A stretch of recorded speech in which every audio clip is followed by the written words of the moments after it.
What is a startup M&A deal, and how should startup founders prepare themselves for an M&A acquisition? And what would Harvey Specter do?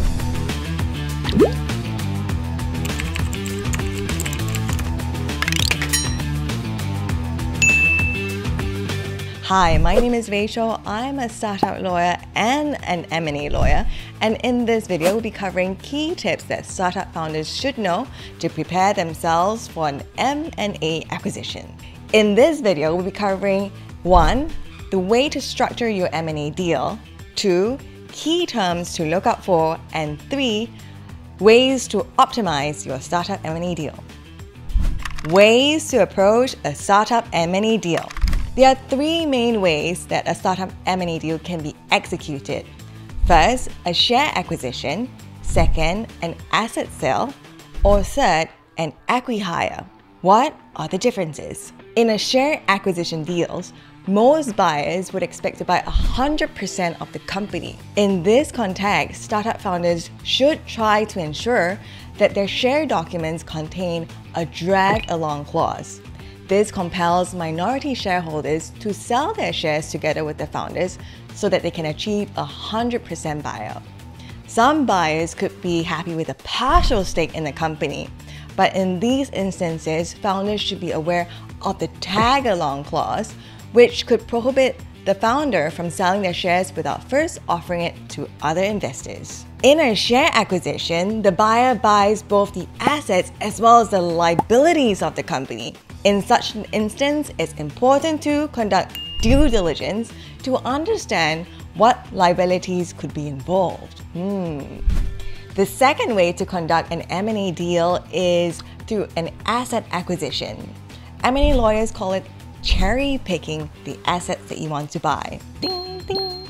In Singapore, if this constitutes a substantial disposal of your assets, specific shareholder approvals may be required. In other words, instead of selling your Star Wars Lego set, you're only selling your Millennium Falcon Limited Edition. What steps will be required to execute the title transfer, and perhaps what access codes and passwords do you need? Another popular method of M&A among startups is acqui-hire. In such instances, the buyer is not only buying the company, but the founders as well.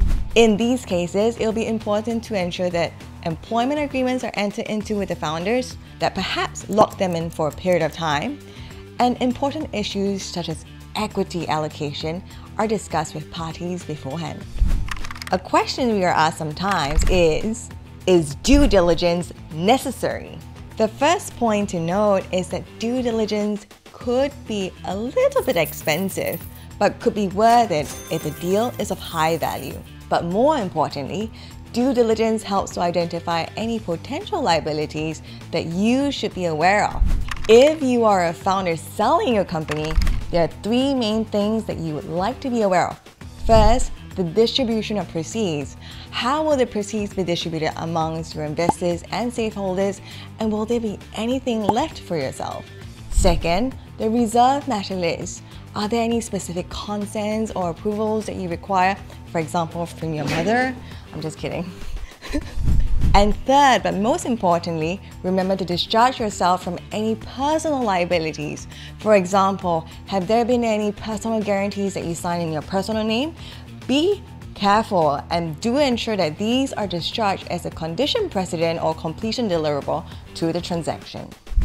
If you're buying the company, there will be some basic checks that you would like to run. For example, any litigation charges against the company, or whether there are any potential disputes, including co-founder disputes, that you should be aware of. More importantly, you should have a clear list of any person that could potentially call for shares in the company. For example, investors that have invested through convertible loan notes, or ESOP holders who have not exercised their options into shares, and whether any onerous terms have been signed by the company. Because these guys could very well knock on your door after the acquisition takes place if they're not discharged. We hope you enjoyed this video, and for startup founders, we hope you achieve the M&A deal or IPO that you need to buy a Good Class Bungalow. And if you like the tips we offered you in this video, remember, when you think of Harvey Specter, think of me.